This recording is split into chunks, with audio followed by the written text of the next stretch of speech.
running a bit late, but she will join us as soon as she is in front of her computer again. So welcome everyone to this 1st of November, final meeting of this calendar year of the Highland Health and Social Care Committee. It seems to have been an inordinately quick year, but then they do seem to get quicker every year. Stephen, do we have any apologies? I have got apologies from Michelle, Stephen, to lodge with us. Yes, also apologies from Kate Stumigan, Tracy Gervais, Joe McBain and Jill Mitchell. And okay. Catriona may join on phone because she's travelling at the moment. And Chris Burse is probably arriving late, I think. Okay, thank you. Kate, I see your hand up. Jerry, could I offer apologies on behalf of Louise Bissell, and I'm here in her stead today. Thank you. Thank you, Kate. You're most welcome. We'll move on to declarations of interest. Does anyone have any declarations of interest they would wish to inform us of? Joanne? Yes, I do. I wish to record on the grounds of my role with Legwit and my self-management that we have carried out funded work in the past, and we're currently working in partnership with technology-enabled care, and I've considered making the declaration of interest for item 3.6, but I feel my circumstances are too remote and insignificant to reasonably be taken to full within the objective test. So on that basis, I will stay and participate in the discussion. Thank you. Thank you very much for that, Joanne. Any other declarations of interest? Nope. So we will move on to 1.3. I'll probably say before we move on to that, I think we had the majority, a good majority of the papers out at the middle to back end of last week. So I think I'm going to assume, and I'm going to say to all presenters, assume that papers have been read and digested. And where you're doing presentations and where you're doing introductions, can we just keep it to the salient facts, because we've got a very, again, as usual, we've got a very packed agenda, and if we could leave maximum time for discussion and questions by the committee, that would be very helpful. That is not, of course, to try and stifle any discussion or any points that need to be brought out, but if we could try and do that, and I am definitely going to try and make sure that we get a break at some point today, and we will endeavour to finish 4 o'clock or thereabouts. So we'll move on to the assurance report and rolling action plan from the 30th of August. I won't go through the assurance report page by page, but I will just ask anybody got any questions of accuracy they would wish to raise on that report.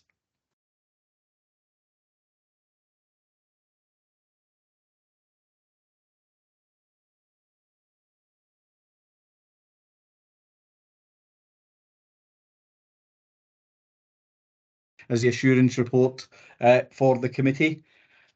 Moving on to 131, the rolling actions following that meeting. The clinical governance item and the integrated children's report are on today's agenda. And we're proposing to close the staff experience item, not because I think we've solved it. I think we probably just need to take a little bit more time to actually think, and I'm catching up with Pam again next week, and we'll have plenty of time to discuss. It's actually how we get more staff involvement outside of the normal presentations and all the work they do in the background, and how we can actually get the committee a bit more engagement with staff there. So our committee members happy that we close it on that basis, because I think it just keeps continuing forward. That's not to, as I say, it's not to say we've solved it, but I think we would just like to take a little bit more time just to think about how we can actually do it so it's actually real to us. Okay, thank you very much. Moving on back onto the assurance report, is there any matters arising on that assurance report that anyone would like to raise, which we don't think we're reasonably going to cover in our discussions on the agenda today? Nope, no hands, so thank you very much. And with that, we're bang on time. I shall move swiftly on to the financial position and ask Elaine to take us through that. Thank you very much, Elaine. Thanks, Jerry. So everybody will notice that this report's in quite a different format from previous ones. So we're aligning it to the format that we're using for board, trying not to make it as wordy and make it a bit more visual. It is designed in a slide deck presentation, but bearing in mind what Jerry said about time, I won't go through every single slide in detail. So overall, the NHS Highland position, we are forecasting a year-end deficit of 55.975 million. So that's an improvement of almost 13 million from the financial plan that we submitted to Scottish Government in March this financial year. However, we are still getting a bit of pressure from Scottish Government to try and improve that position. So we are working with heads of service, chief officers to try and identify further savings, and we're also developing a recovery plan as well. So within that forecast position, we are forecasting slippage against our cost improvement programme of just under 12 million. There's a number of graphs and pie charts within the report that just show you the position across the different operational areas. I won't go into details, but main risks for us continue to be supplementary staffing. We've seen ongoing pressures. We have seen a reduction in the run rate of expenditure within the acute area of the system, but unfortunately the benefit of that's been cancelled out because we're seeing increase in use of agency and locums in all the other areas. Prescribing and drug costs are continuing to be an issue for us. We've actually only got 2 months actual prescribing information in the system at the moment. So the prescribing position within the forecast is entirely based on estimates. There is a risk there because we know that the number of scripts has been much higher than in previous years, but we're in the same position as all the other boards and currently trying to work through that. We're still seeing adult social care pressures. Inflation is still impacting specifically in areas of energy and food. We've got mental health outfare replacements. The SLE uplift hasn't been fully agreed for this financial year yet, but we're expecting that to come through in the next week or so. The expectation is that that will be higher than the uplift that boards have received, so will create a bit of a pressure there. And delivery of savings continues to be a bit big risk for us. A few mitigations to improve the position. We've seen reduced support and sustainability package requests. There's been a reduction in planned spend, and that's been due to review the business cases and some of the cost pressures that we were looking to build into the financial plan. We've received a non-recurrent VAT rebate, which we've flowed through into position, and we have seen that additional Scottish Government funding for sustainability, NRAC parity, new medicines that we got in Q1. And we have also developed a financial recovery plan, which I'll speak about in a bit later. So the health and social care position, that has deteriorated from month 5. So at the moment we are a year-to-date overspend of 7.5 million, forecasting that that will increase to 15 million by year end.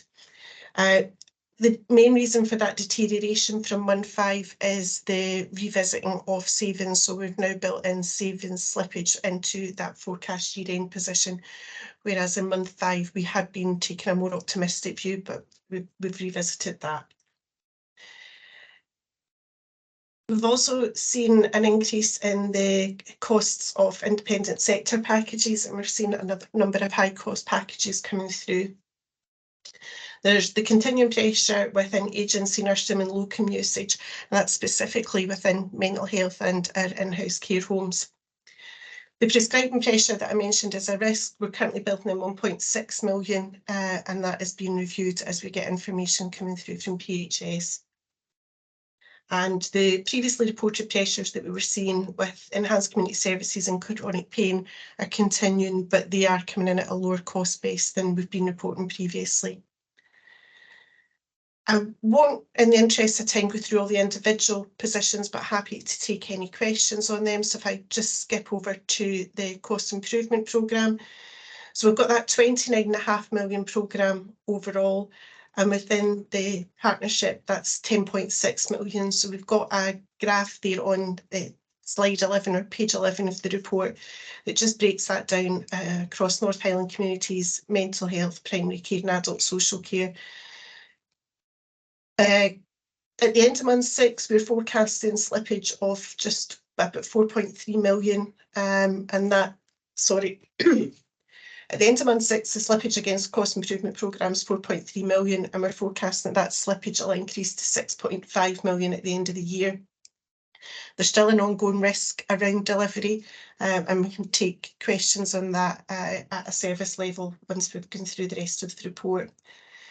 So the cost improvement programme for the partnership was in the main built around an anticipation that medical locum and agency nursing costs would be reduced significantly. Unfortunately, this hasn't materialised as we had hoped, so progress has been limited, and that's what's contributing in the main to the slippage against the cost improvement programme. We've put an assurance of progress table in here. This is presented fortnightly to our efficiency and transformation governance group. So I've extracted the elements that are relevant to the partnership.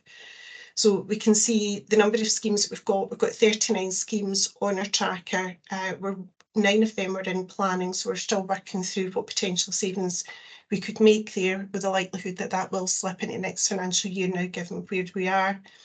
We've also got the detail around how those 39 schemes match into the work streams that mirror the Sustainability and Value programme at Scottish Government.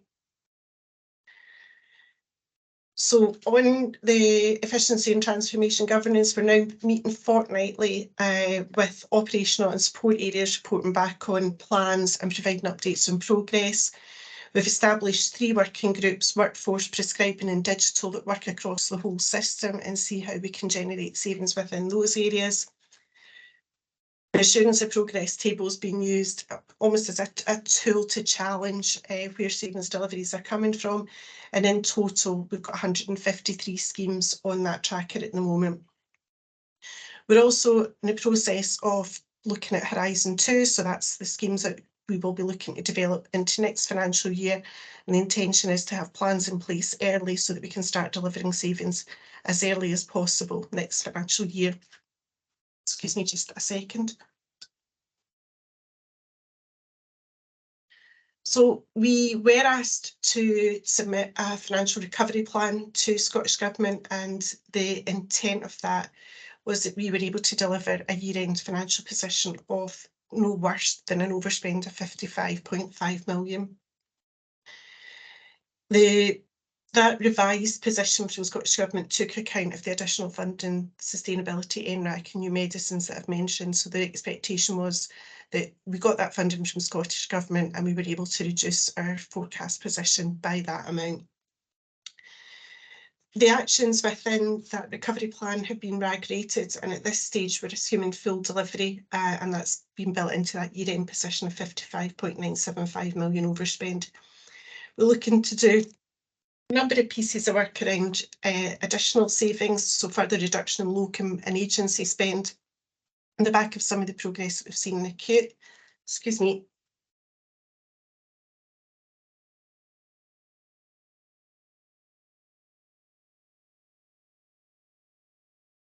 Sorry, I think I've been talking too much today. We're also looking to do a few balance sheet adjustments, reviewing annual leave accrual. Over the last few years with COVID, we have found that people have struggled to take their annual leave. Scottish Government have a bit more flexibility in the system around that. But this year, we're not expecting that same level of flexibility, which will allow us to reduce some of the annual leave accrual from last year into the position. We're also looking for additional depreciation cover. That's around some of the donated assets we got through COVID and some of the new buildings that have come on stream. And our Highland are taking a number of management actions to allow them to achieve financial balance. So I will stop there. I'm anticipating a few questions around savings, and we've got some of the service leads that are able to come in and respond to that and support as well. Thanks. Thank you very much, Elaine. I think for me, and I know we had this discussion at the board, I think the new format is a lot more focused, and I certainly like it in terms of just actually being able to see that, and so we don't have to pick our way through a whole load of words. But I've got a couple of questions, but I'll maybe throw it open. I think I've got a couple of hands up. I can see Wendy, I think you've got your hand up.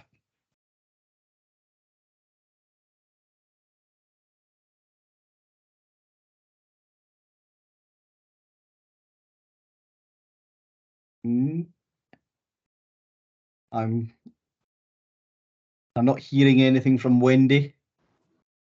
Hello. Oh, hello, Wendy. Yes, there. Hello. We can hear you now. Thank Good you. afternoon, everyone. I wanted to have this opportunity to raise some concerns that I have with regards to carers' breaks.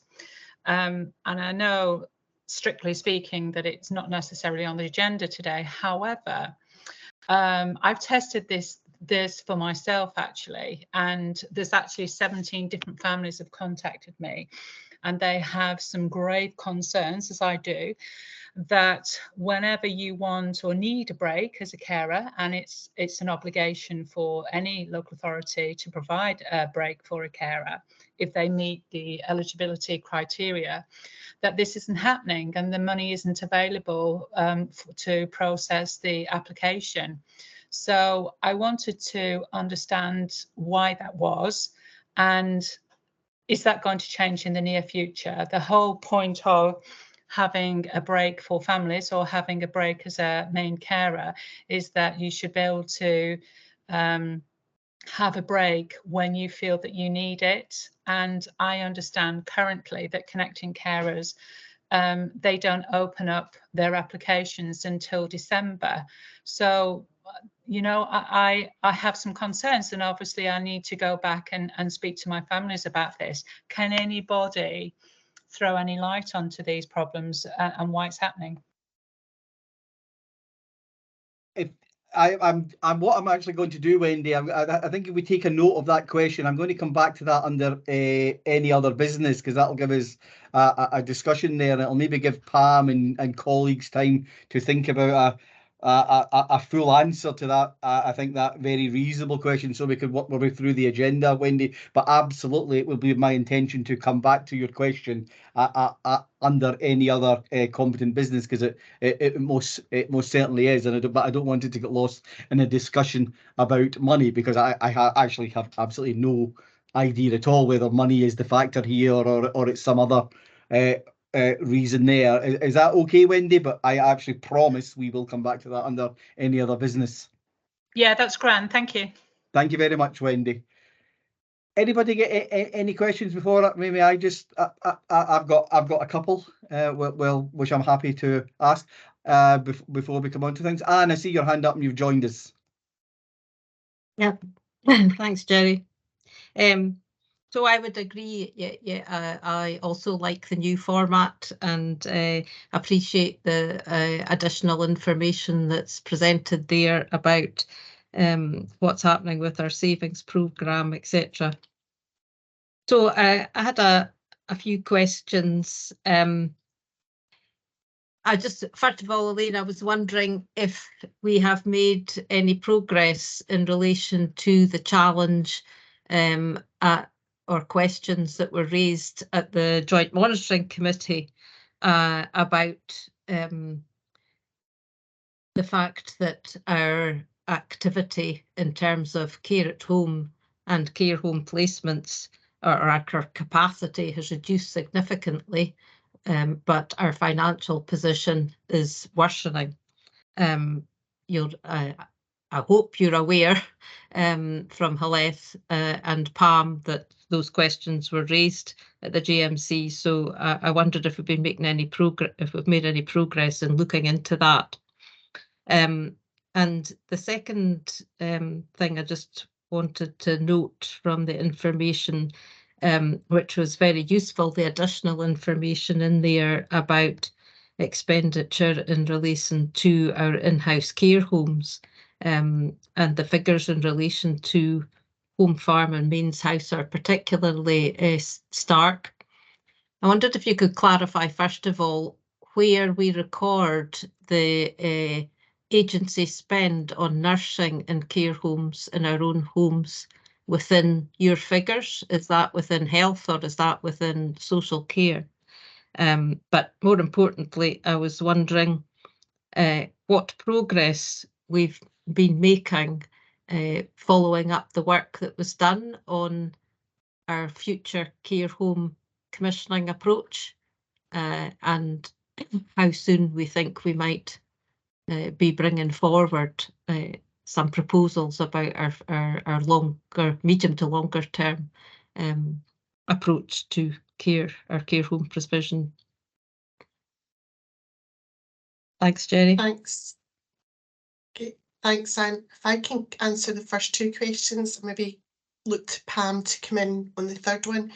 So we are looking at that care home capacity, and we are doing a focused piece of work to take to the next joint officers group. So that's scheduled for next Friday, and then we'll be able to bring something back through this group and JOG. So we're looking at it over a number of years, what the spend has been, what the hours have been, and also try to map that with pay awards being taken into account as well. So we'll bring that piece of work back. And the figures on the agency staff that are presented for our in-house care homes, that is all sitting within the adult social care element of the costs. Thanks.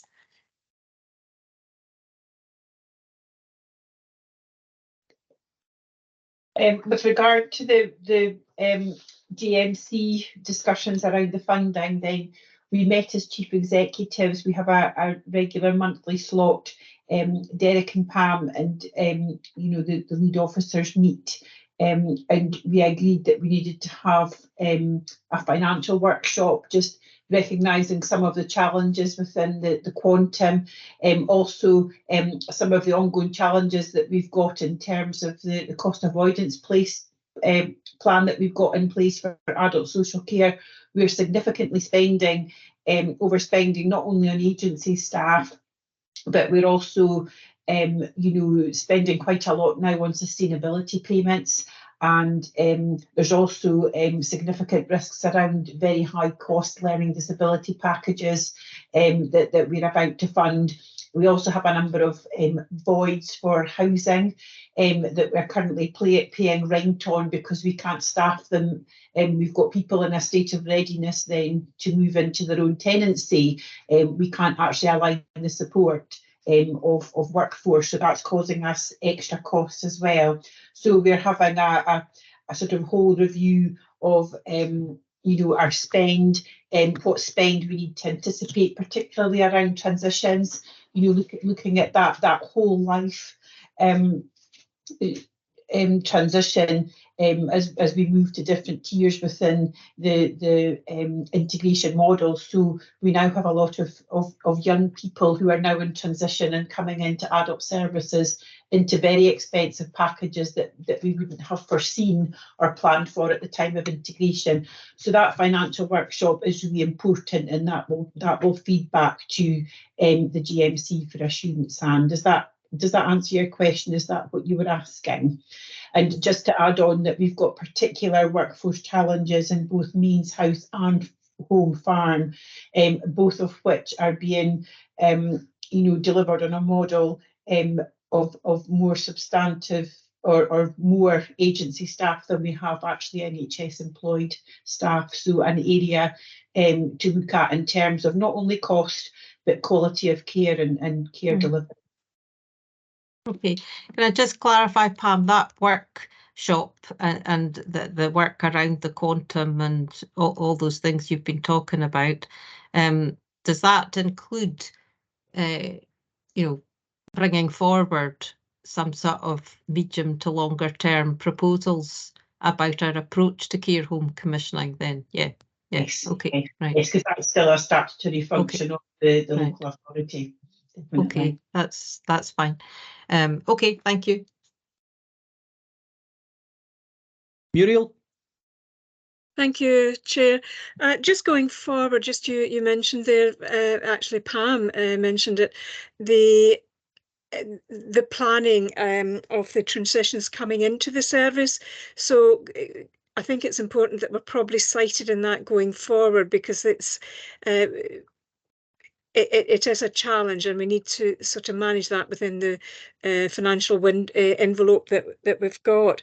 Going back as well, you mentioned the two care homes with the critical staffing levels. We're now in month 11, and it's been like that for 10 months now. Is there any benefit in sharing, because of these chronic staffing challenges, the you know, how many clients we can take, you know, the capacity challenges that brings with it, because we're operating on the back foot, really. And the third point is there any prospect or any developments with a multi-agency, i.e. the partnership, bank staff based in the localities across the Highlands, as opposed to external agency? I mean, we are continually focusing, we are continually in contingencies, we're continually looking at maintaining staffing levels. Neither Mains House nor Home Farm are actually using their full capacity of beds due to the availability. You know, we can only staff with the agency staff we've got. So, you know, it's situation critical in terms of workforce, in terms of staffing and sustainability in both of these homes. And we do have a medium-term plan around the acquisition of Mains House, and a lot of community redesign to do down in the valley. The situation over in Skye is slightly different. So we're looking to do all we can just to maintain current staffing levels. And of course, you know, we're very, very eagle-eyed on the quality and safety aspects within the home as well. So we've got a lot of work around you know, our clinical and care governance and assurance, just around making sure that we are compliant and that the care is as good as it can be, albeit with the staffing levels we have.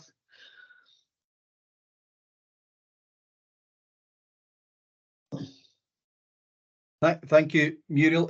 Is it okay? I see your hand up there. Apologies, I was about to move on. Kay. Hi, it was just with regard to the staffing of provision for people with learning disabilities who, you know, the isolated, because those haven't gone ahead because there's no staff at the moment. Is that correct? I think part of the issue is that staff, to expect staff to work in an isolated environment with people who have more challenging behavior, especially for the same pay that they would get in other situations for a far more challenging job. You know, I've worked with people with learning disabilities for 30, 40 years, and I don't think I'd be wanting to do that job. You know, you know, it's a very challenging job, and if I saw it coming up for on offer, I don't think I would be putting myself forward. You know, even after all my years of experience. So I think that is a challenge in itself, getting a group, because you not only need, you know, one or two staff, you need a group of staff, and you need the staff to have that ongoing relationship with the people, rather than doing it for a few months and then leaving, and then you're in a situation where you have to double staff for months and months and months in order, and that works out far more expensive than employing a cohort of staff who are going to stay for a long time. And I think that's going to be an ongoing problem, you know, and I just wanted to raise that. I think what you've just done there, Kay, is you've articulated one of the many staffing challenges that we have, and it's how we actually make these roles attractive and actually recruit, as you say, a sustainable cohort of staff. So I think thank you for your comment there, and I totally agree with it. I'll let Wendy come in, and then maybe I'll make an observation and move us on from finance. Wendy. Thank you, Jared. I completely understand and respect the last speaker, their view. However, what isn't making any, and I know this from a personal perspective from parents that I speak to, what isn't really moving on is that we're constantly on this cycle of not getting any staff for day centres or private agencies, we're constantly, it's a cycle of people leaving because it's the work that they don't want to do, it's not suitable, it's too difficult, etc. However, we have missed a resource here. And I know since I've been, just before I came up to the Highlands, I think it was back in 2018, and I'm sure for very good reasons that the things changed with regards to day centres and how that was thought out. But I see constantly where we're in this cycle of the 2-hour provision for people with learning disabilities, and then it comes down to availability. I think that if it would be worth looking at, surely, if there's difficulty in recruiting staff and keeping staff, in the meantime, why don't we go back and look at using the resource centres, because they are a resource centre for people with learning disabilities. And I'm hit in different ones 2 or 3 times a week, and I see lots of staff with nothing to do for whatever reason, and there's only a couple of people in the building. So I think that, would it not make sense to look at, even only on a temporary basis, is to look at re-establishing a day centre service for these people with learning disabilities? Thank you, Wendy. I'm going to, Kay, I see you've got your hand up. I'm going to let Pam come in there, because I am quite sure Pam is probably not aware of staff standing about with nothing to do, which I'm and I'm not doubting the evidence of your eyes, but I'll let Wendy, but I'll let Pam come in. No, thanks for your comments, Wendy. I think, well, firstly, it's National Learning Disability Nursing Day, so I'm sure that all of my learning disability nurses are absolutely gainfully employed. You know, when you walk into a building, you might see people standing around, and that might be for a lot of reasons, in terms of the particular needs of the people, in terms of the particular care plans that are going on at the time. So I'd be happy to meet with you, Wendy, and you know, maybe hear some of your observations, and maybe do that with Arlene, so that we can give you the right responses. But I'm not sure, you know, I can note your question. I'm not sure it's worth a wider discussion just at this forum at the moment. Okay, thanks. Thank you, Pam. Kay, I'll give you the opportunity to come back in and share anything you want to. Yeah, I mean, I've worked in a day centre for over 20 years. So under the old system, we very rarely lost any staff.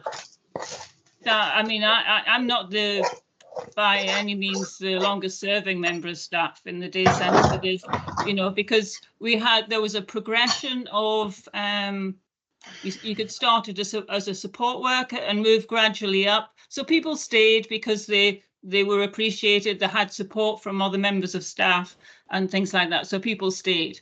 So it wasn't only the pay, it was also the support that they got. The changes in provision of day centres have meant that whereas I used to work with a minimum of 6 people, for me, if I'm working one-to-one, then you would need another 5 people in order to look after the people that I used to look after. So obviously there's a less of a service in a day centre than there used to be, because people can only work with small groups rather than large groups. So that's been a big difference. And there's hardly anybody in compared to what used to be in. So people aren't getting a service, and the staff aren't working with as many people as they used to work with.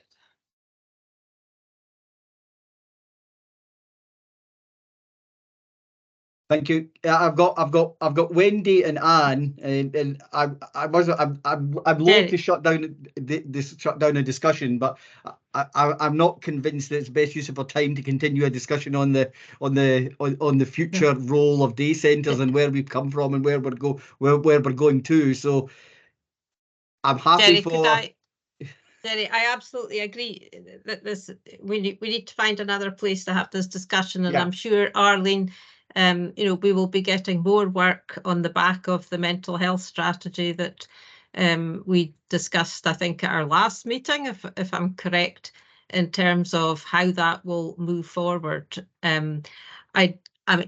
I do think there are real difficulties and challenges that we will have experienced in terms of moving to a different form of provision for people with learning disabilities. We do know that it's always a challenge, you know, when building-based services transform and redesign, partly as a result of choice, partly as a result of different needs, etc. So there are issues in there, but I think we should come back to this question at a future meeting when Arlene is coming forward with the next iteration of, or whenever we need to have an update on learning disability services. Yeah, I totally agree with that, and then so I am going to suggest that we capture an action, Stephen, that at a future date, and I don't know what that date is, that we get a fuller update on learning disabilities in general, but maybe with a focus on how we're actually providing that service. And I think, as Pam has indicated, capturing the input from Wendy and Kay and all that, I think will be vital to that. But we give Arlene that opportunity to come back and give the committee a fuller briefing. I think that would be fair. I don't know what the date of that will be, so we'll maybe leave that a little bit open at the moment until Pam's had the opportunity to speak to Arlene. But in the interest of time, I'm going to bring the discussion on the finance to a conclusion. But I did want to make an observation, and it's maybe for Elaine and Pam to think about, maybe for a January meeting. I think you don't have to be an accountant to work my way through that. Actually, the financial position, although the financial position of the board as a whole, I think, is what we're holding at that 55 million. Elaine, the financial position of the partnership is deteriorating, and we've seen a deterioration in the operational position over months 4, 5, and 6. And then we've got the cost improvement plan slippage on top of that, and we know we were already been supported this year by some non-recurring reserves which are held by the Highland Council. So I think it might be useful in January, when we're doing the financial position, Elaine and Pam, if we actually spend some time, and maybe we'll give some more agenda space to it, Stephen, to actually think about what next financial year is looking like just within that context, Elaine. I know there'll still be lots of variables which we will not know the answer to at that point, but what does actually all this mean going forward for us in terms of a partnership? And I think what I'm particularly concerned about is the operational overspending, which I think is now risen to a forecast of just touching £8 million or thereabouts. Because if that's recurring, and you add it to the slippage in the cost improvement programme, and you add it to the deficit we already knew we had, we're getting to a fairly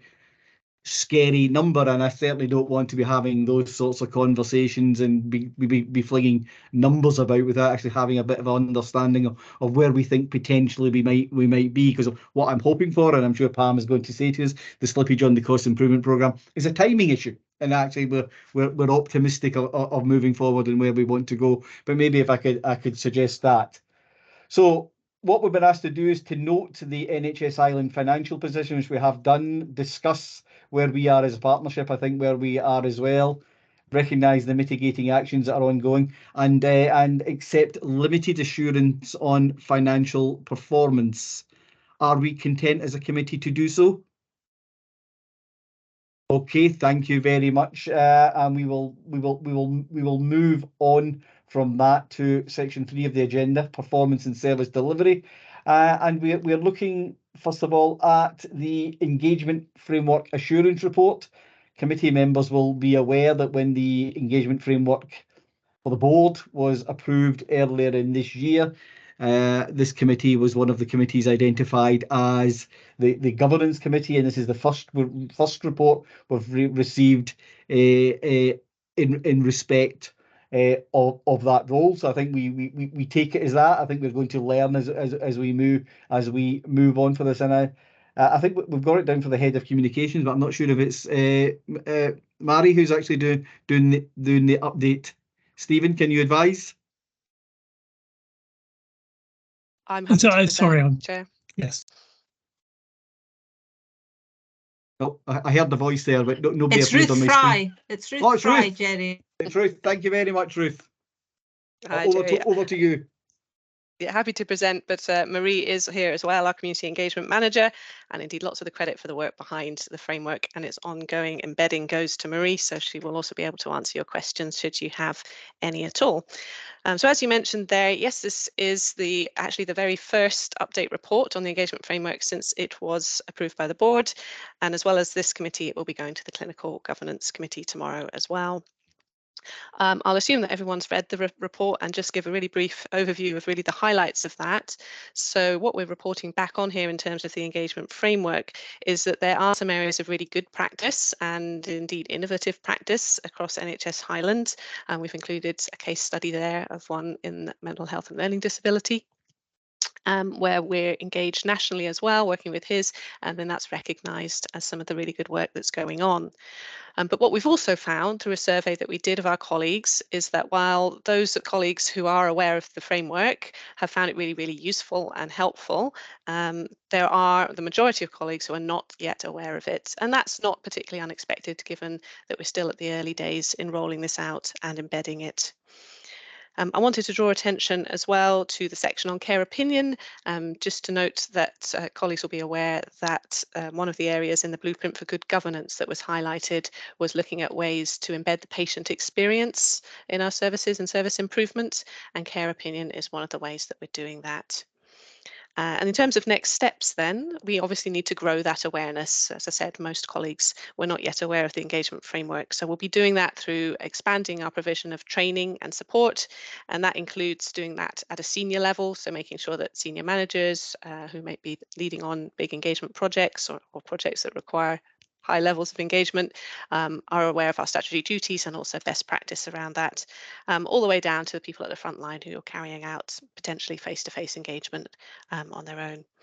We're also looking at growing our network locally. So we want to start having ongoing relationships and discussions, particularly with groups that represent communities who perhaps are less often heard when we're thinking about changing or developing our services. And you'll see mentioned there as well of the Highland 100 panel, which are in the stages of developing and setting up. We've got, I think, 27 members who have come forward at an initial ask of the general public, and they're a good range of people. But what we want to do is obviously increase the number, and then we'll also be looking for any gaps there. So we'll know that there will probably be people who might not have heard that initial call out because they're not digitally enabled, or perhaps because they communicate differently. So we want to make sure we fill any of those gaps by approaching those communities directly to see how they can participate. And finally, we also need to do some more work to finalise the governance. Of course, we're reporting to these committees, but we're currently working on setting up an oversight group as well to oversee our best practice. It is the first time that we've had this report, so we'd welcome feedback on what's included in that as well and what would be useful for next time. And of course, we're happy to answer any questions. Thank you. Thank you very much, Ruth. I found the report nice and straightforward to read, and I enjoyed the information out of it, and even what you've said already in your remarks answered some of the questions I had in it. And I think it is important to remember that we're at the start of this journey here in terms of how we actually use this. But I'll throw it open to committee members for any questions or observations that they have of Ruth or Marie. Joanne. Thanks, Chair. Ruth, I think you answered some of the questions, but just for clarity, I just had was looking for some more assurance. Although I welcome the Highland 100, I hadn't really seen it advertised anywhere within other kind of remits and fields. And I guess I was looking for assurance over equality and inclusivity, because it did appear to be mostly digital.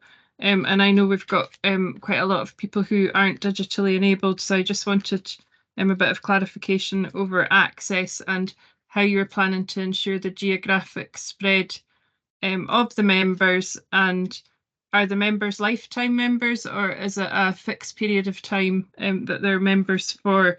And then my second question was relating to when you were talking about the survey with staff. I found it a bit difficult to read because I didn't know how many responses you'd had how many people had been targeted. So you gave the numbers of responses that you had, but you didn't actually, I couldn't see in the report what the percentage was, and that would be useful moving forward. So there was mention of 58 responses and 40, but it didn't indicate as to what level of feedback you were getting. Thank you. Thank you. Really good questions there. So on the Highland 100 panel, yes, so the people that we have are a fair range of ages and geographic distribution, but those are certainly two of the key demographics that we want to make sure we have covered off, that we've got people from a range of age ranges that is representative of our population, and of course from all of the areas that we serve as a health board. And we'd also then keen to reach out to people with protected characteristics in particular. So yes, you're right, the initial tranche or the initial call out for members was mainly digital, although we do also have a media release, so that can get picked up by the printed press. But following up from that, when we see any gaps, we'll be doing some much more targeted communication to groups like that. And how we communicate with them will depend on what that group is and what their preference is. So for example, there may be groups who, because of whatever characteristic they have, don't want to communicate digitally, then we would approach them directly or by written communication.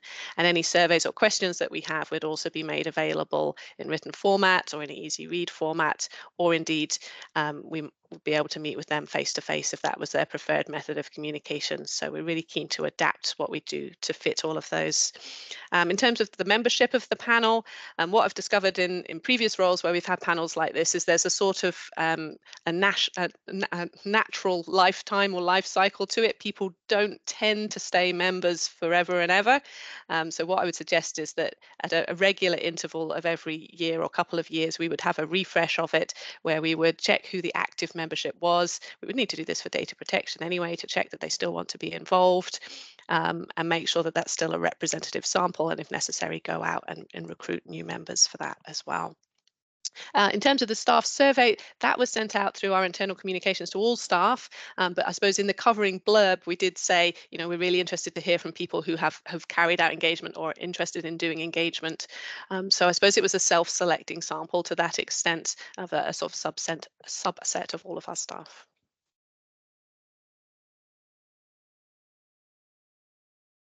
You okay, Joanne? Yes. Anything? Thank you very much, Philip. Yeah, thanks, Jerry, and thanks very much, Ruth. In terms of the information, there's a huge amount going on, and an awful lot of qualitative information. I was really wanting to just ask, in terms of quantitative kind of metrics or performance measurements, I'm not quite sure from the information we have exactly if we're on track for delivering over the 3-year period. We do have the three very distinct boxes of what we've achieved, what we're working on, and what's planned. But I was just wondering if we can have a sense of whether these things that are in progress are actually on track for being delivered, and in terms of any issues in delivering them, is there anything that we've got a gap with or we need to be aware of? As I say, the qualitative stuff is absolutely excellent. It's a huge amount of work we're going on. It was just, as it is our first kind of progress report, if you like, I was just wondering where we are with any kind of timelines and any issues with delivery. Yeah, so I suppose what I would say about the metrics is the really important thing is to look at individual pieces of engagement and make sure that they've got those SMART objectives or those measurable objectives built into them, so that they've got an idea of the communities they want to engage with, the numbers of people they want to speak to, and also that they can evidence that they've used that feedback for service improvement. But I'll let Marie come in perhaps on in terms of where we are with this level of oversight of the overall plan, which is, you know, I would say overall it's on track, but Marie might be able to give more detail. Yeah, thanks, Ruth. And yeah, Ruth is right. Really, when we look at individual projects, we would expect them to develop those measurements and to look very specifically at who they need to be engaging with, look at very focused around impact of whatever it is that they're working on, and work outwards from there. So metrics are very much independent to our overarching framework, if that makes sense. It's difficult for us to get meaningful numbers because they are so individual and project based. in terms of where we are in general, I'd say we're largely on plan. I think for me, there was a risk of trying to rush things once we had the framework approved by the board.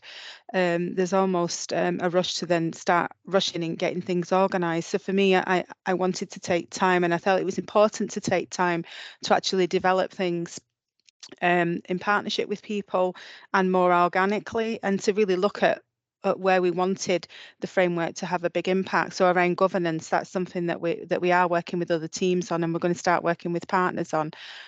So that isn't set up yet, but the wheels are in motion in the background for that. And I think really it's important to make sure that what we do is meaningful and not just because. So for me, I'm more comfortable taking a bit more time to do it rather than to rushing to just have something that actually isn't fit for purpose but ticks a box, if that makes sense. To probably note as well, we have had some sickness absence affect what is a very small team. So I think given that we're doing pretty well.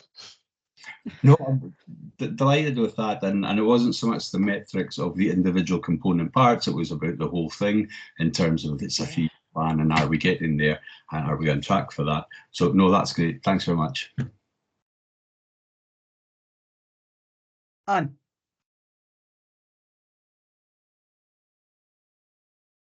So I absolutely agree. I think there's been a tremendous amount of work achieved in rolling out the framework, given how small the team's resources are, small in number, but not in quality, of course. So, and I also know that there's obviously a lot of engagement activity going on within the partnership, not just in some of our big redesigns, but there will be pockets of work going on right across the partnership. So I think, Ruth, in terms of your question about how we might like to see these reports develop going forward, I think that's what I would like to see is, this gives us a good overview of implementation of the framework, but what I would like to see is some more specifics about how the partnership and our community directorate is engaging with this framework, because that's obviously the focus for this committee. So that's how I would like to see it going forward. And obviously, if Pam has any comment at the moment about how she sees some of this developing in terms of promoting it amongst her staff and where she feels the directorate is in relation to implementation of the framework standards, that would be great. But if not, for next time maybe. I think the other thing I'm particularly interested in is in care opinion, and whether this is something that we want to roll out more fully within the organisation as a key means of getting individual service user feedback about their experience of services. So I wasn't quite sure. Obviously, the report says 127 stories. You note in your report, Ruth, that it's within hospitals and one community-wide service site at the moment. Wasn't sure if hospitals includes community hospitals or if it's just our acute hospitals. So I was wondering if you could say a little bit more, one, about how we bring together the intelligence that we're getting from care opinion with the intelligence we get from our feedback team and our complaints information. And secondly, just, what you think needs to happen to get to a point of deciding whether or not we are going to roll this out further. Is it a question of resources for the subscription?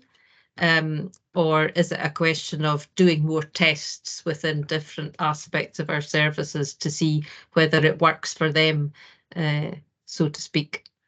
And just lastly, do you have any information about how many of our stories were responded to because for me that's a really critical aspect of the effectiveness of care opinion, is that somebody actually responds to the story. Thanks.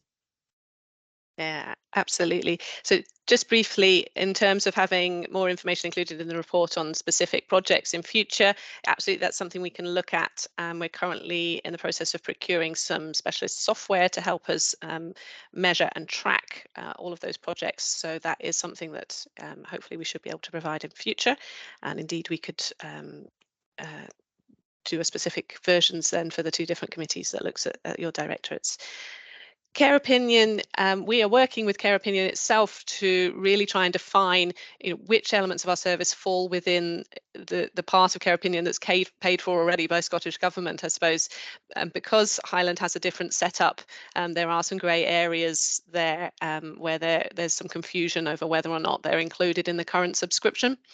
There are some things we know are definitely not included, and those are the sorts of services that would previously have been provided by the council, so looking at the care services, social care, and there are some which are a grey area which are now in the partnership, but which are perhaps more traditionally considered NHS services, including things like community hospitals. So that's something we're in active discussion with care opinion about.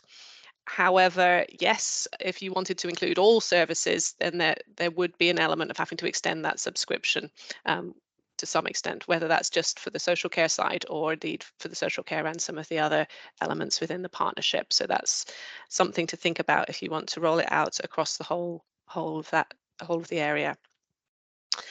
In terms of how we sort of triangulate the information that we get in from care opinion, again, that's something for us to look at in the future. We work quite closely with colleagues in our feedback team, and indeed they've recently had someone come on board to particularly work on care opinion, and one of the things they're looking at is improving our response rates to that as well.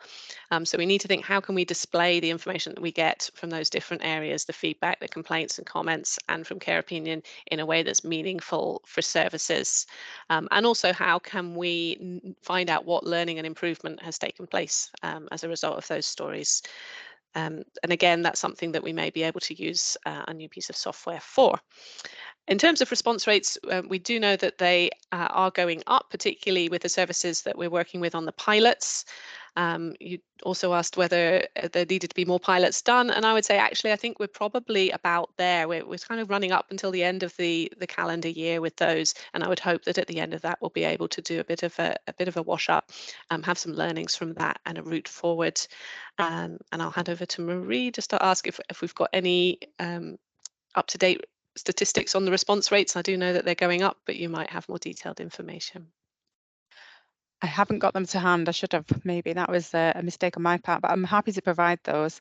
But what I will say is we have been working with the feedback and complaints team, and they've actually set up protocols really to make sure that we are responding to stories that come in. So we actually have a protocol, well, they have a protocol in place now over a period of time, whereas if a story comes in and it's not responded to within so many days, they contact responders, and then if it's not followed up within another period of time, then they would then respond on their behalf, and it would be then followed up. So that's quite a new process, because I have to say our response rate was quite low, and it's something that we've been working with teams in the test sites. They've been very, very keen and very diligent actually in responding.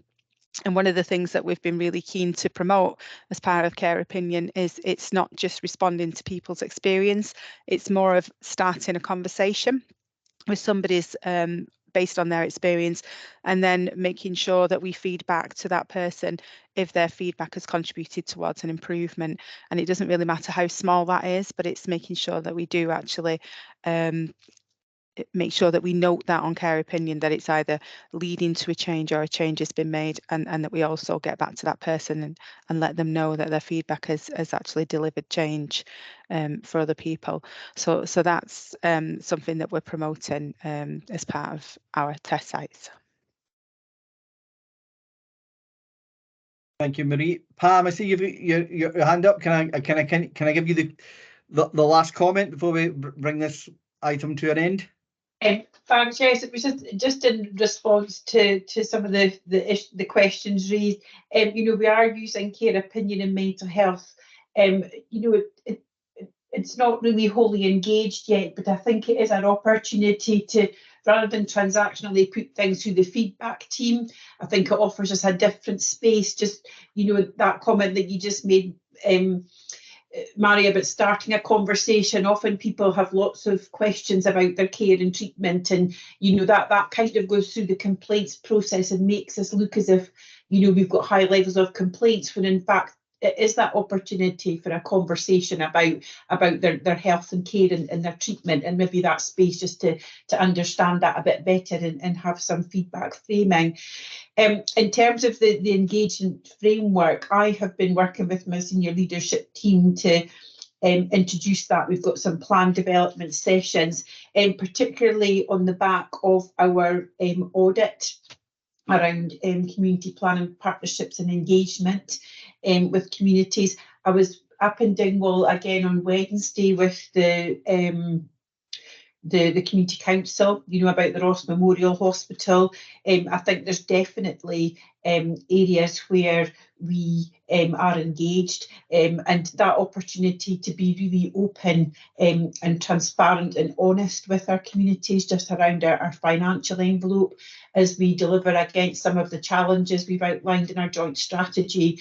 Then our engagement framework is going to be absolutely you know, needed more than ever, and for staff and their conversations to be absolutely supported by that when they go out into the communities, so that we get the engagement right, we get the engagement bottom up, we get the engagement timely. We make sure we tick all the boxes, so that, you know, from our communication perspective, we may go out and can engage with a group, but we must make sure we don't leave individuals behind either, which can often happen, and then that creates a complaint and an issue and a concern. So engaging my senior team in that is really positive and ongoing, and we've got some workshop sessions set up with Ruth and the team, I think. Thank you. Thank you very much, Pam, and thank you to Ruth and Marie for input today and the paper today. So I think as a committee, we've been asked to note the current position in terms of compliance with legislation, policy, and the board objectives, and I think we've certainly done that, and I think we've had a really useful discussion about how we might like to see the report develop moving forward, and I think our questions have been answered, and I think it's entirely reasonable that, given where we are at the start of this journey, that we've been asked to take moderate assurance. Do I see acceptance of that position? Yes, I do. Thank you very much, and thank you very much to Ruth and Marie. And you're more than welcome to stay. But if you if you have to move on, I will. Thank you very much for your input. Sadly, I have to leave, so thank you. We'll agree outside of the meeting when it would be sensible to bring back the next report to the committee. Thank you very much to both of you. Thank you. Okay, moving on. We're moving on to the I think a really important item here, the care governance framework update, and I'm hoping I can see your name on the attendees list. I can see. I'm hoping Claire has managed to establish full contact with us for this item. I hope so, although I am in a slightly noisy place, so if it's a wee bit too noisy, do let me know, and I'll try not to yell at you. You should have a copy of the paper. I'm really delighted to bring this to you. What I would say is important to note that this has been co-authored by myself and Ruth MacDonald, who's been absolutely instrumental in taking forward this work in partnership with myself and Miriam. I know it's been something the committee has been looking for quite a long time, so really delighted to be able to provide what I think is a fairly detailed update. So you've got the S-bar highlighting a lot of the process, so you'll know that from committee meetings I said that we were in discussion really around about how we could take some of the refreshed governance framework even that we were implementing across the partnership into the world of social care and social work. Important to know they're not the same, but there are interdependencies. I think in terms of the concern about how that was feeding into the framework and how we get insurance, what I'm hoping that you will agree that we've worked up a format that is still in its embryonic stage, but I think goes a long way to transition from a kind of social care aspect, and we're working to firm up some of those social work aspects as well.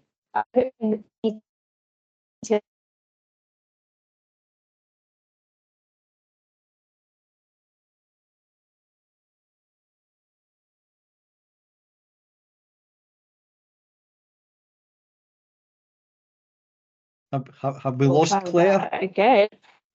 No, I think I'm back. All right, thank you. Can you hear me? Sorry about that. Right, I'll conclude briefly so you can ask questions, but we've had our mock-up dashboards, you've got those as well. We've been able to present those in September, October, and also final comment.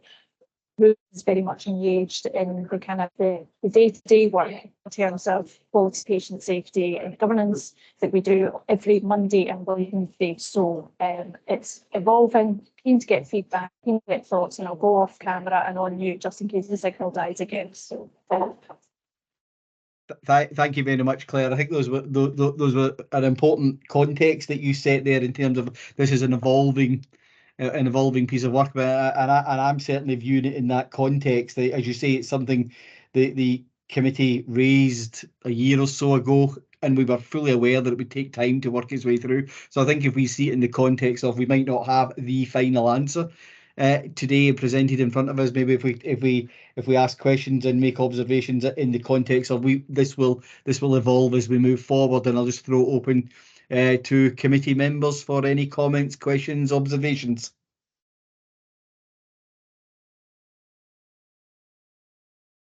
Kate. Thank you, Chair. Claire, thank you very much. It's a really comprehensive paper in terms of outlining the future structure and governance and reporting. I suppose just one very minor comment. We are in a fairly unique position in Highland in the north, where we have got care homes providing nursing care, which are managed within the NHS structure. And I note the integrated approach with Ruth and Miriam from clinical governance.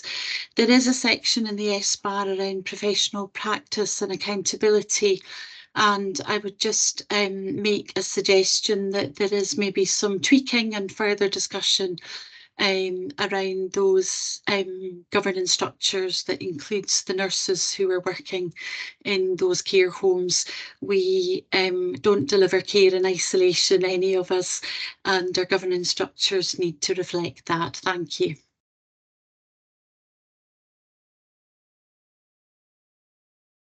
Thank you very much, Kate. I think that's an important issue there, and I think it probably succinctly captures many of the issues that we've got to address here in terms of all this cross sector working. Anne. Oh. Sorry, Jerry's husband's just arrived home and the dog's going crazy in the background. I was just trying to shut the door. So I'd just like to pick up on Kate's point, because that I think it's related to one of my overall reflections on this paper, and then I have a specific question on a more detailed aspect of it. But I mean, first of all, absolutely, it's great to see this coming to the committee, and there's obviously been a lot of work going on behind the scenes, and the action plan, looks very detailed and what we need to be seeing. So congratulations to those that have been driving this forward, and thanks. But one of my sort of queries, having read it all, I think was a bit related to Kate's comments, and it was just a slight concern, absolutely recognising all the good reasons for ensuring that our professional practice responsibilities and governance around social work and social care is fit for purpose and where it needs to be. I just had a slight concern about the implications for integration of our health and social care practice in terms of, you know, setting up all these specifically social work and social care processes and arrangements. So I'm sure Claire will be able to assure us that, or Simon, that you know, that's not going to be an issue here, or indeed that it may promote integration. But it was just a slight question that arose for me in reading the paper is, you know, how do we ensure that our integrated practice is promoted through this new approach?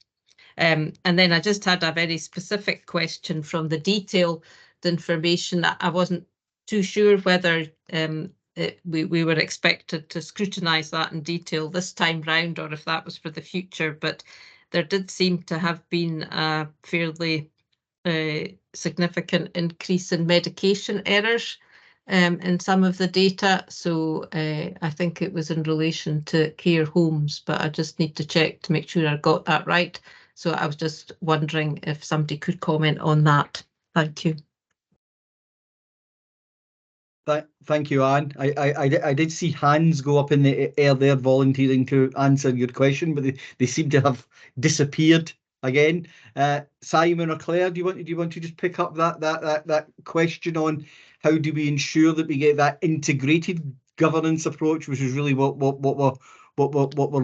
looking for here? I've still got my hand up, if that's okay, Jerry. So has indeed. Thank you very much, Simon. Yeah, so firstly, could I say a really big thank you to Claire for the way that she's led this and taken it forward in a relatively short time. So the pace of movement on this has been significant. So a big thank you there, and also a big thank you to Ruth, who's been really supportive around this. I take Anne's point, and I also take yours, because what I would say is that the assumption of absorption of social work and social care governance into NHS governance systems was definitely, in my view, a break on a level of integration.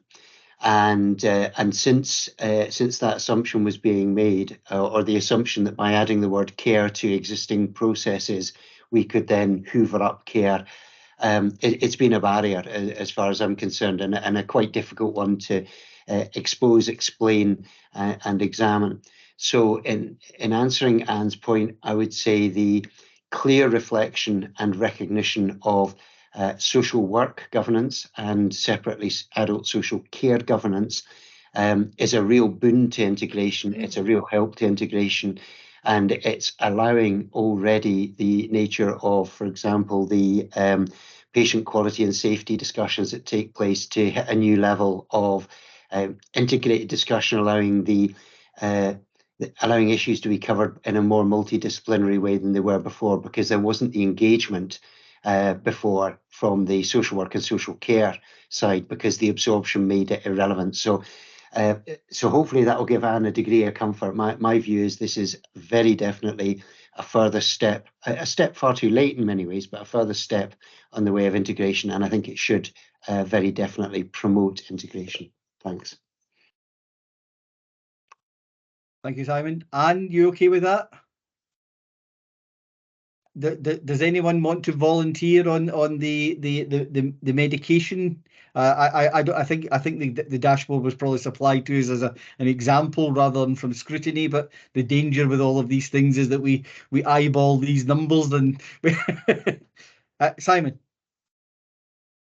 I'm going to defer slightly to nursing colleagues, but the observation I would make at the moment in relation to medication errors is there's been a number of medication errors were picked up, and I need to check if that's actually impacted and caused a degree of a blip in the numbers. So I have to particularly note that the involvement, or the great level of involvement of nursing colleagues, particularly in some of the care homes, and I'm thinking around Mains and Home Farm, for example, has actually been picking up some errors, and I'm not sure if that there's more errors, or if it's the errors are being picked up that weren't previously picked up. So if it's okay, we can either bring a report back on medication errors to the committee, or I can revert directly to Anne.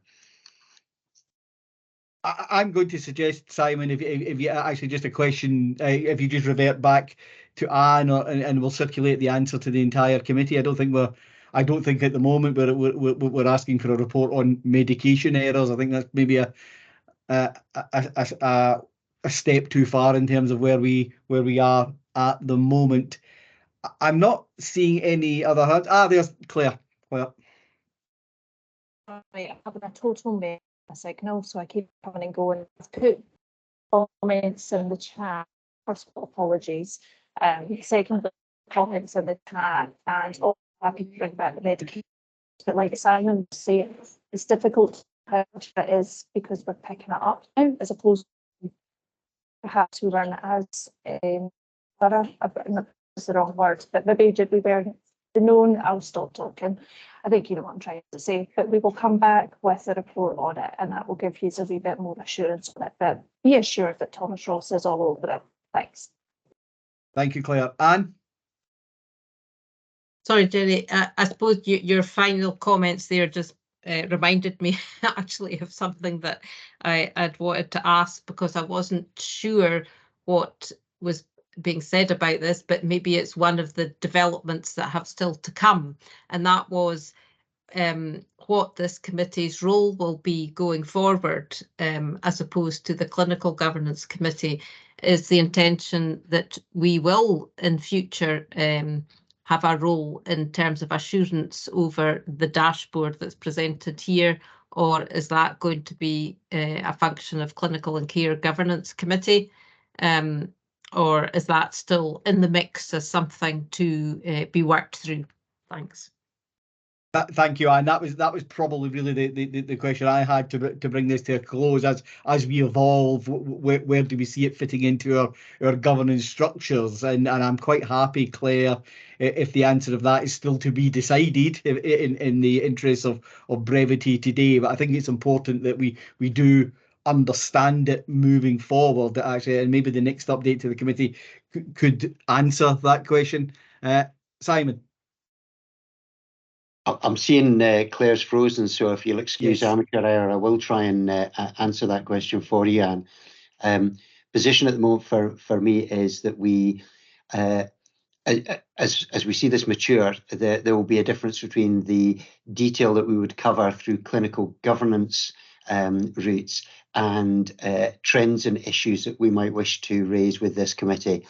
And I think I wouldn't say we'll be feeling our way, but I would hope we'll be able to give a greater level of granularity about that, and a bit more clarity about what should go where. But at the moment, we're in the foothills of that. Is that okay as an answer? I know it sounds a little bit slippery, but.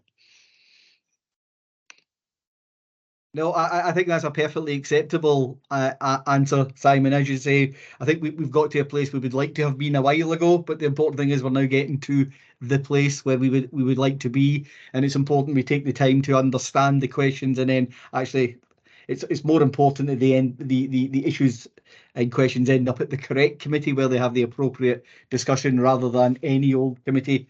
So in the absence of any more questions or comments, again, I think in the spirit of this is an early iteration of this, and it's going to evolve. We've been asked to accept moderate assurance on the process that we have in front of us, and I think we will, Stephen, we will pick up with Pam and Claire in terms of when it would be appropriate to have the next update to the committee, because I'm actually conscious that lots of this work involves lots of people and lots of discussion. So I don't want to say we'll have it X if that is just totally unreasonable. So we've been asked to accept moderate assurance today, and I think what we've been asked to accept moderate assurance on is that we're evolving, and that level of granularity, as Simon has said, will come to us in due course. Committee members happy? Thank you very much. Okay, we will move on to 3.3. Children's and Young People Services mid-year review. Committee members will be aware that within our terms of reference, because they are attached for a later item on the agenda, that we have an oversight role on behalf of the board for those services which are delivered through the delegation scheme and the integration agreement. And I think Ian is here today to give us what we get is a very full annual review, but we've asked for a mid-year review this year, and I think that's the way we would like to be going forward. So we've got the opportunity just to be cited on the issues, and I think Ian is here to take us through the paper today. Ian, over to your good self. Thank you, Jerry, and good afternoon, everyone. Yes, taking the opportunity within the report really to highlight for committee members really what some of the delegated functions are within the Child Health Service that's delivered on behalf of the NHS by the Highland Council as part of the lead agency model. The report really sets out the range of services delivered by the Highland Council and highlights some significant change since 2020, particularly in relation to the delegated functions within the child health and their refocus in line with a number of local and national drivers, all set out to better meet and improve outcomes for Highlands families. And this approach is dovetailed across an increasing focus around the whole system. So for ease, rather than taking each of the functions of the workforce, what I've done is set out the functions and the roles of our nearly 300 strong workforce in terms of our functions for pre-birth and early years universal care, targeted support and intervention, and then the work that we do around specialist support for children, young people and families. Also within the report, we've recognised and acknowledged some of the key system pressures that exist.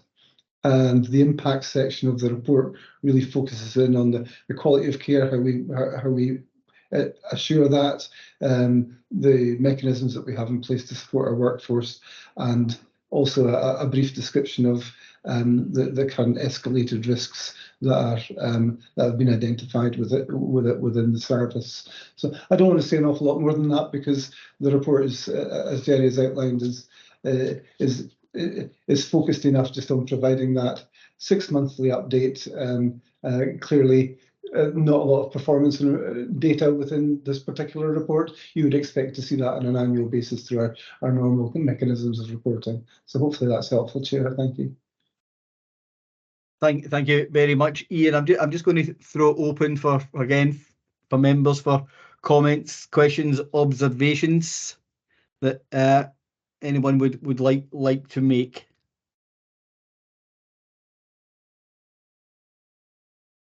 Oh, silence in the room. Anne. So thanks very much, Ian, for the report. Lots of interesting and useful information in there about the scope of the service and good improvements and developments, such as in the school nursing service, and also some challenges that we're facing. Just a couple of questions. You mentioned yourself data there. I wondered, following the agreement of the integrated children's plan and the updated integration agreement that preceded that, do we actually at the moment have an agreed set of KPIs for the delegated services? But more substantially, I suppose, obviously one of the challenges highlighted in the paper is around AHP recruitment. And I just wondered if you could give us any more information about improvement actions in that area. Do we have a trajectory set and actions underway to try and address that issue, which from the one of your last reports to the JMC about the children's plan, the data showed that was obviously a real area of concern. and well, not unusual. I'm not sure there's a service area that isn't facing recruitment challenges at the moment, but if you could say a little bit more about how we're tackling that, that would be great. Thanks.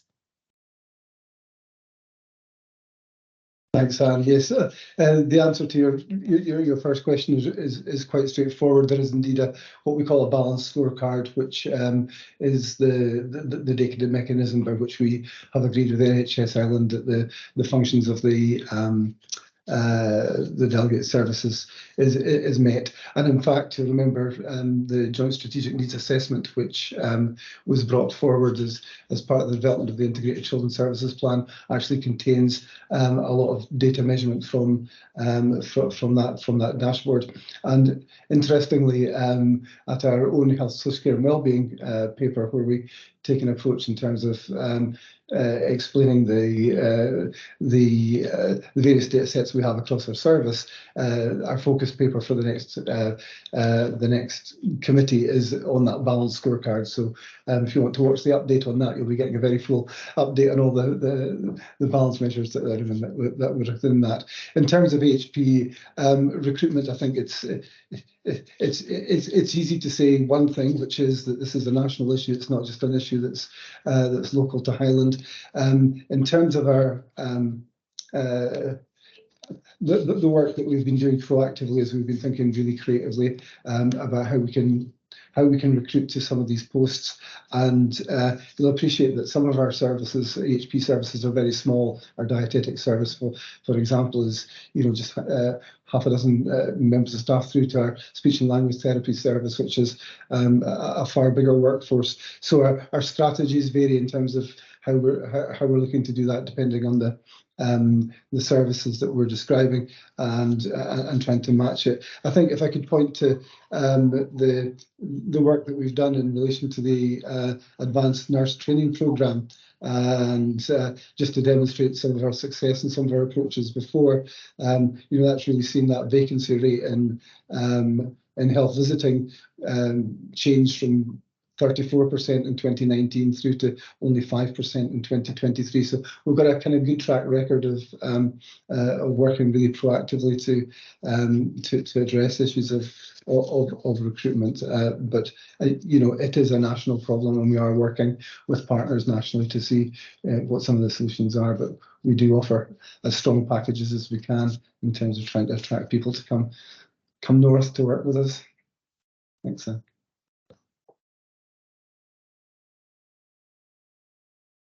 You okay with that, Anne? Yes. Yep. Well, I mean, and I did actually notice in the paper the considerable success with that approach. So, and was wondering if that was something we might be looking, or if it could possibly be applied in the AHP sort of setting. But yeah, that's fine. I see Tim's got his hand up. I don't know if you wanted to come in the back of that. Yeah, I was just going to go into Tim. I saw you had your hand up there. Thanks. No, it's a bit of a different issue, a couple of different issues. One's just to remember, often with children's services, we look in a bit of a silo way, and it's a bit inevitable because of some of the elements that different committees look at different parts of the children's picture. But I think it's just worth remembering, just to really an observation, that we need to think about how these services join up with other services, whether they're run by the council or whether they're NHS Highland services, such as child and adolescent mental health. But the question I've got links a little bit with the last paper. So in this one, in section 3.1, talks about inequality in patient care and the systems for governance. And I just wonder whether there's any more scope for getting further reporting in around how the quality systems work. So we've talked about KPIs in terms of performance, but I just wondering whether Ian's got any comments around how we develop the structure for reporting on quality. Thanks, Tim. It's a good question. It's a question that we've been debating in many fora recently, and Fiona and Pam Kremen have certainly been part of discussions that we've had around this theme. I think that one of the things that we do within our medical systems is that we actually get quite good at clinical governance, and we need to match that and broaden that concept of governance, I think, much more to include the governance of improvement of performance. And I know that some of the work that we've been doing and considering that the Joint Monitoring Committee will come forward into this space and will have strong implications for how we work as we move into the future. So yes, it's a live debate, Tim, and a really good and pertinent question. So thank you.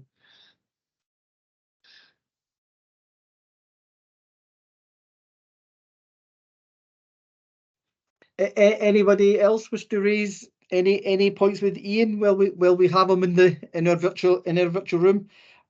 I had a few issues, but they've actually been picked up, Ian, in terms of that KPIs and actually getting that fuller qualitative view as well, because it's all very well to count what we can count, but actually understanding that qualitative aspect. And I think, as Tim mentioned, is how we get that broad overview of the full range of services to children, and actually how and moving us into that world of how we actually begin to measure outcomes. I see Anne's got her hand up, but I had a very basic question, Ian, and apologies if, and hopefully this will be a very simple answer, given that the question is still so basic. Spoken to individuals in the past, and hopefully this has all been resolved. Have we resolved all the basic IT issues that would prevent us? I think we've had this discussion before, and I think I think the look in your face was much the same then as well. And if not, what can we do to try and assist? Thank you, Ian. I always smile when I'm asked this question, Jenny, because I've been around for a long time and had a lead role at the point of integration back in 2011 and 2012, and we said at the time the things that we needed to resolve as we came into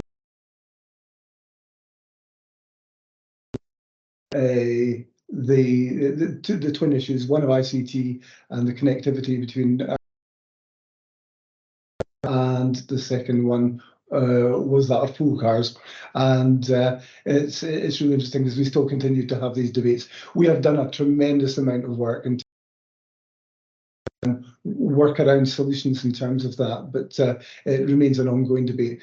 Our service as a whole, the Health and Secure Service, does have a digital and ICT strategy, and really that issue has been tackled full on. There's many discussions over many years, but more recent discussions about how we can improve that at the moment. So it's still live, but I do always smile because we've done a lot of work, made a lot of progress, but no, all of our systems don't speak to each other in the way that they should. But significant changes in the last few years, use of SharePoint, etc., have really helped improve that connectivity, but it is an ongoing concern. Thank you very much, Ian. Anne, I'll give you the opportunity to come back in. Sorry, Jerry, it was just a reflection. I was thinking back to the previous item as well, and that we have a kind of flip situation here where we have quite a number of, not sure what's going on with the mute and unmute buttons today. Ian and I are obviously being challenged there.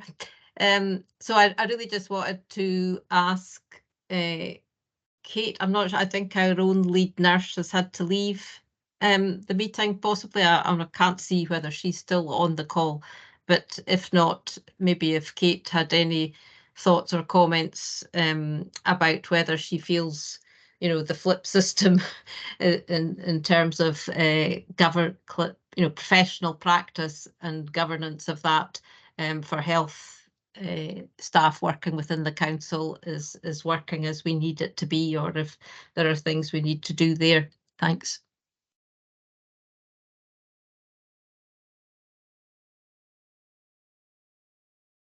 And I don't know there are two Kates on the call. Was it myself you were directing that question to? Yeah. Well, yes, if our own lead nurse isn't available. Yourself, yep. Sorry, Kate. I suppose in Louise's absence, in her executive responsibility and accountability for the nursing and AHP services delivered in Highland Council, you know, she's working very closely with Fiona on this call and Tim and others, looking at the whole integrated approach and outcomes for children and young people. And it is interesting to hear the reports coming to this committee in a slightly disintegrated way, if I can put it like that, and the requirement to pool all of the information together to get that assurance function. So I'm sorry if I was a bit clumsy in the way I described that, but I think that's how it felt both with this item and an earlier item. So I wouldn't comment on Louise's half, but I know that is her ambition, and that's a shared ambition with the other executive leads. And I think it would be, you know, probably a really important thing to bring back with Fiona and Ian and Louise around the work that we're doing. The other thing that I would comment around, and it is relevant to our professionals in Highland Council, we have just launched a professional assurance framework for all nurses, midwives and allied health professionals, and that has got some very clear performance indicators around professional practice and safe quality care. And that is something that we will be working with the leads in Highland Council around, and we will be working with Ian to inform the future iterations of that report, so it's a lot more data driven.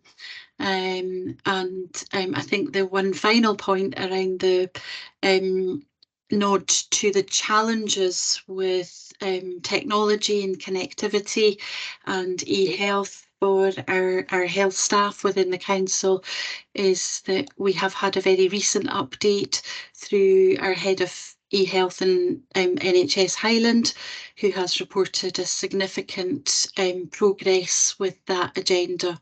And we are just looking for some timescales and agreement on the funding for resolution.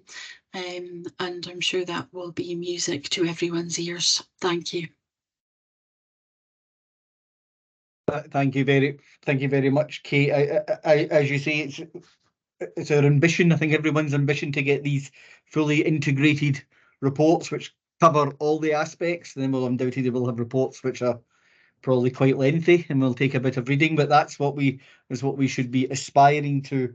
So just to bring this report item to a conclusion, I think what we've been asked to do is to note the progress since the March report, and actually we had the annual performance report actually at our last committee meeting, so this is actually quite fresh in our minds, and we've had the discussion about the issues which Ian has highlighted to us, and I think the question of governance and professional assurance, which Anne has raised, is actually very relevant as well. And I think we'll have to just have a little think about how in future iterations of our reports we actually cover that. And I'm sure, as Kate has said, she'll have discussions with Ian. We're not offered a level of assurance, Ian. Do you have a proposal, or Pam? Do we have a proposal for us in terms of what level of assurance you would be looking for the committee to take from where we are today and covered by the report? Is it not moderate that's proposed, Jerry? Sorry. Well, I don't see anything on the agenda. All right, it may not be in the agenda, but I think it is in the report somewhere, Ian, yep. Unless I'm wrong, isn't it? Page 6, I think. Yeah, thank you. I was rather confused by the agenda because moderate assurance was sought in the body of the report. It's page 6, Jerry. Page 6. I'm just trying to find it.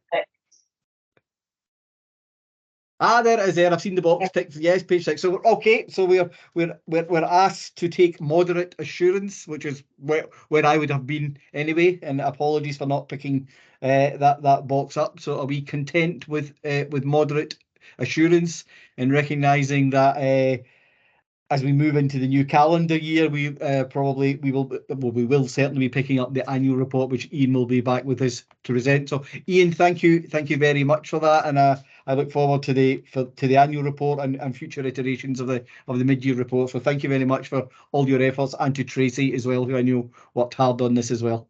Thank you.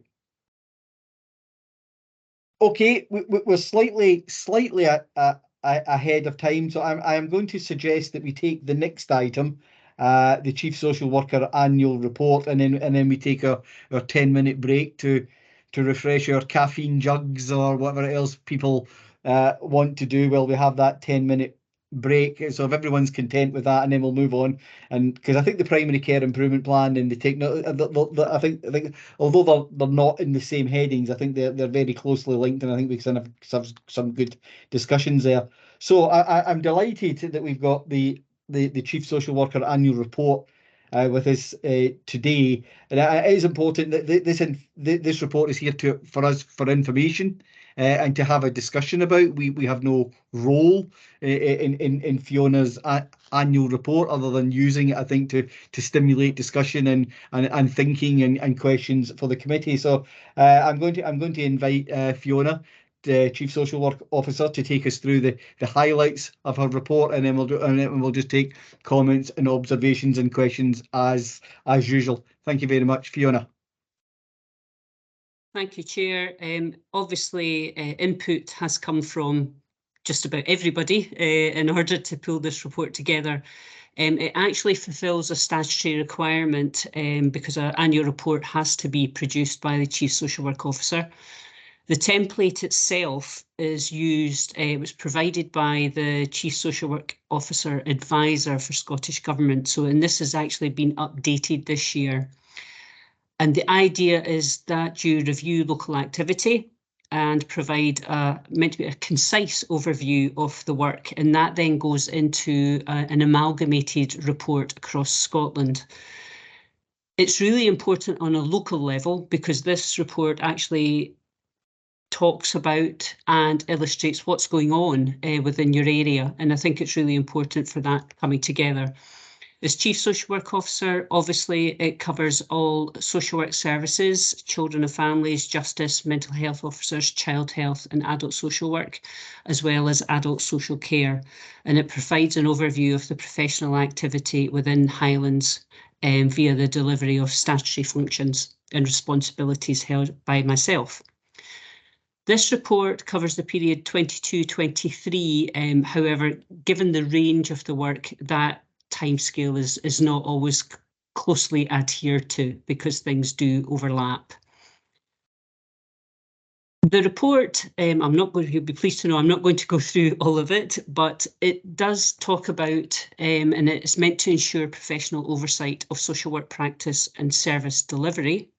And that's about professional governance, leadership and accountability for the delivery of social work and social care services, whether provided by the local authority, the health board, or purchased through third sector or independent sector.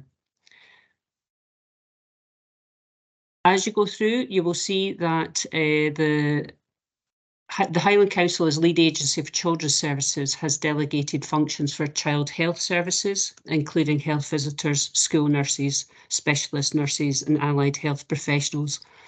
It also retains the functions of justice services and the mental health officer service.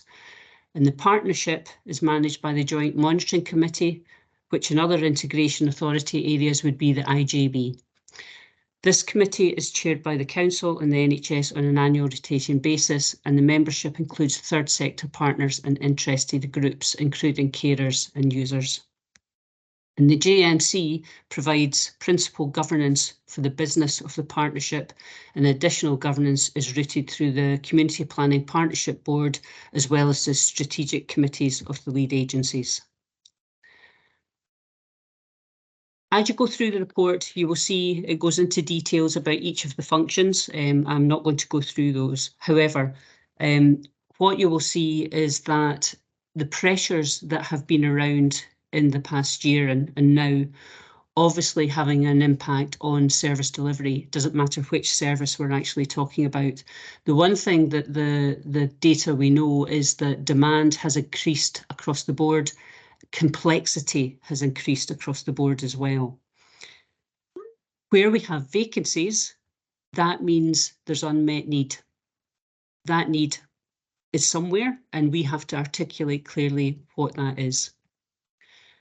However, so what's really been happening in 22-23? One of the biggest things that happened was the joint inspection for children at risk of harm, and that was a joint inspection with all partners, and that took a period of about 6 months. While there were significant actions within that or stemming from that, we had already pulled together as partners an action plan. We knew where we were and we knew we had to take forward. So that inspection actually confirmed the areas that we knew or thought we had to do, and we have cemented in a much more informed action plan, which goes to the Integrated Children's Board. Mentioned before, no surprise to the committee, right across the board, the biggest challenge is staffing. However, I also like to think it's one of the areas where we've actually demonstrated really good working, innovative working, looked at options, are continuing to do so, and are also pressing the government on also giving us other options. For example, I know it's not staffing, but in terms of carers through SDS. So that's one area, and I think it's really, really important that we keep sight of that. Yes, the challenge is there, there's no getting away from it, but our recruitment campaigns, our grow our owns through our various trainee programmes in all areas of council and NHS have been really, really positive, and they've been really effective. I would argue that the biggest challenge with that, however, is whilst we're actually being really good at recruiting into the various traineeship programmes, the one area we really need to focus on is bringing in experienced staff. We need a mix of staff. You need both in order to have a really robust service and service delivery. Again, as we look forward, one of our challenges in terms of recruitment and staffing is about housing. How do we assist in order to get staff to come here and remain here? But we have the two main drivers probably across our service. We have now within adults, we have the strategic plan, yes, to be finally signed off, we have that there. We also have the integrated children's plan as well. They are two of the main plans that we need to take with us. In some areas, there's no doubt that we are in crisis, and the report probably articulates that, but we are responsible for moving things forward, and we are responsible for challenging and changing things. Within the body of the report, I have mentioned, so an example would be within children's services. At one time, we have had 41% vacancies in children's services within social work. However, what we did was we knew we had to change the balance of care. We knew we had to do something different. There was too many children in looked after, care experienced in placements. So we've introduced a couple of really quite important schemes, such as family group decision making. That's about keeping children at home. So we're actively targeting that, and we're actually starting to make a difference now. The same concept, I strongly believe, is the same within adult social care. It's about the crisis is there, that's not going away. So what are we doing in terms of the strategic plan that gets us in and around services within the community, ourselves, with partners, so that we start changing that balance of care. The challenge is the same, whether it's a child or whether it's an adult. So the report, it details a significant range of services that are undertaken within Highland, and it gives the Highland focus, and I think that's really, really important. The pressures and the challenges are real, but we have the opportunities to deliver good, effective practice and make a difference to a variety of different people. We need to change our way of working, and we need to shift that balance of care. And if we do that, we'll start moving. So I think the report, finally, just on the report, is just to say, I think you do need to have a review of what is going on. It's not all doom and gloom. There's some really, really good practice going on out there, you know, and even in some areas. So, for example, we know there's been a lack of social workers. Health visitors have really picked up the slack. They have their lead, being the lead agents, the lead for some cases now has gone up 200–300%. But that's fine. That's part of the model. So that's we're aware of that. We're working with it. So there's opportunities within that as well. One of those papers that's long and probably is easier to say to people if you've got any questions or any asks. Might not have time for that here, but please come forward, speak to us. That's the whole point of it, is that you might be seeing things for the first time. But again, it's that thing about if you have got questions, please come forward. Thank you. Thank you very much, Fiona. I just say from my perspective, I found the report really helpful, and actually getting that full view was helpful, even of areas which are not within our purview, but actually even reading the justice sections and seeing children and adults together, I think was really, really important, just to get that complete overview of the system and get some context. So that was I found very, very helpful. And I'm just going to open it up to colleagues for any questions or comments. They might want to take the opportunity. Well, we have Fiona with us today. I know she's always with us at our committee meetings, but here for this particular item. Pam. Thanks, Fiona. Just a really valuable paper. I think really valuable for the committee to look at the breadth of the work, but obviously understand more about the governance, which is really important in terms of our integration arrangements. So I really welcome and thorough report, and really good to see, and it augments nicely alongside our annual performance report, our children's services report, our joint strategic plan, etc. So having an overview of all of those documents is really important for this committee in terms of its assurance. So thanks for that. Thank you, Pam. Any other comments anybody wants to make? No. Oh, Anne, see your hand coming up there at the last second. Well, it's not. I'm not too sure exactly what my comment is, Jenny.